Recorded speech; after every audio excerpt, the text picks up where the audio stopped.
Hi అండి అందరికీ. ఈరోజు సండే కదండి, గురు పౌర్ణమి కదా. గురు పౌర్ణమి ఎంతమంది చేశారో, నేనైతే చేయలేదు. అందుకని మార్కెట్కి వెళ్ళాను. మార్కెట్కి చికెన్ తెచ్చుకుందామని వెళ్తే మా ఊడేమో చూసి పీతలు కావాలి అని అన్నాడు. సో సరే కదా అని చెప్పి, నాకైతే వండడం రాదు, బట్ తను అడుగుతున్నాడు, తింటాను అని అంటున్నాడు. సరే దాంట్లో కాల్షియం అది కూడా ఉంటుంది అని అంటారు కదా, అందుకని సరే ట్రై చేద్దాం అన్న థాట్లో ఒక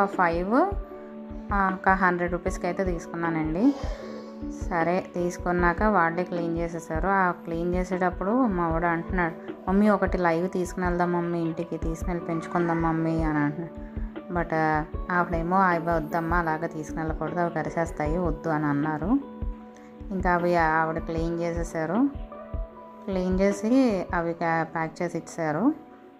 దాంట్లో 5 వర్త్ కాదో అన్నది నాకైతే తెలియదండి.